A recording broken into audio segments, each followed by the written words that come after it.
He was a joy in our lives. He really, really was. Great personality, do anything for you, always looked at the brighter side of things, always had a smile. You know, pop a joke here and there, and he was good for that. He loved telling stories and joking around, making sure that everyone laughed. He loved family, like he loved being with the family. He loved his birthday. He loved any event where the family would be coming together. So Michael really enjoyed his birthdays, looked forward to them. His favorite cake was chocolate, white frosting. One year we decorated it with dinosaurs. Got a big kick out of that one. When he was graduating from high school, he thought about hooking up with the National Guard and maybe picking up some ideas as far as career paths go. I wasn't happy about it, but this is something he chose to do, and once he got into it, he enjoyed it. I was okay with it. Proud of him. He tried several different things as far as the Guard goes. He was even, he went to chaplain school. He became a chaplain's assistant. He was just a very unique, loving, caring individual. When 9/11 hit, he says, I'm going. That was wrong what they did, and I'm going to volunteer. I'm gone. They were looking for folks to volunteer to go to Afghanistan. It was hard to, watch him pack up and get ready to go. We spoke to him from time to time on satellite phone, and I asked him how things were over there, and he says, I can't tell you. As it turns out, it happened to be one of the worst places on earth. There's no way you could walk to this place. You had to fly in by helicopter. It was in the middle of nowhere, right on the Pakistani border. Michael was there just shy of 70 days.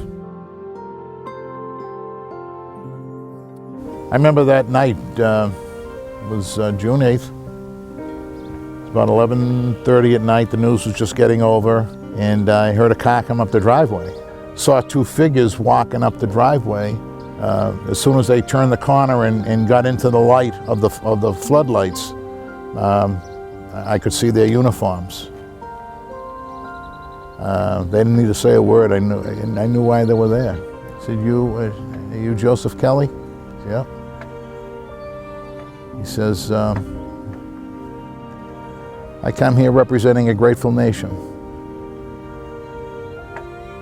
Your son Michael was killed this morning. Can I come in? To hear those words, it was like, wow.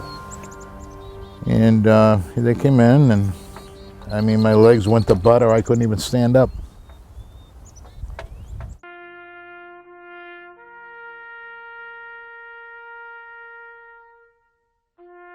We as fathers are assigned the responsibility to protect our children, and that was taken away from me.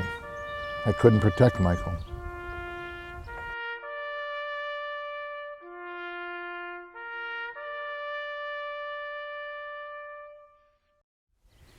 Michael was the first soldier from Massachusetts Army National Guard to be killed in action in the war in Iraq and/or Afghanistan. There's a hole in my heart that will never heal. You wish you had more time with him. You wish you could talk to him again. There's a total emptiness. But you sit and wonder what would his life have been? Where would he be at this stage? What would he have had kids? We made a family pact that we would make certain that his memory would never be forgotten. So as a family, we have done many things to keep his memory alive, and to this day, it's going to be 7 years this June 8th. To this day, we continue to do things to keep his memory at the forefront. So my role in the Family Readiness Group is to work with the families of the soldiers to try to alleviate some of the issues that come up during a deployment. When a deployment happens, life doesn't end back home.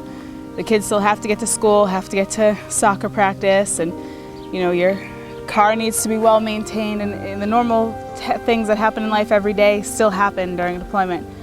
My role was to help try to alleviate that way in any way that I could. I remember when one of my first instances with Military Friends Foundation, I saw on Facebook that one of the family members' cars, the transmission blew, and they didn't have the money to put a new transmission in. It's very expensive to fix cars and to fix anything nowadays. So I made a phone call to military friends and explained the situation, and I gave the information to the soldier's family, and they had the new transmission within the next week. The foundation is wonderful to help these soldiers. It's great to know that these soldiers go out and defend our country, and there's organizations back home such as the Military Friends Foundation. It gives us the opportunity to do something in Michael's memory, and that's so important to us. He was really a great older brother.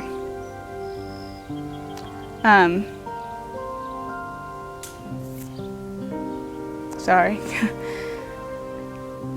He definitely taught me a lot, looked out for me, and I miss him. Couldn't imagine what it'd be like if he was still here. And all the accomplishments that I've done for him, and he'd be proud.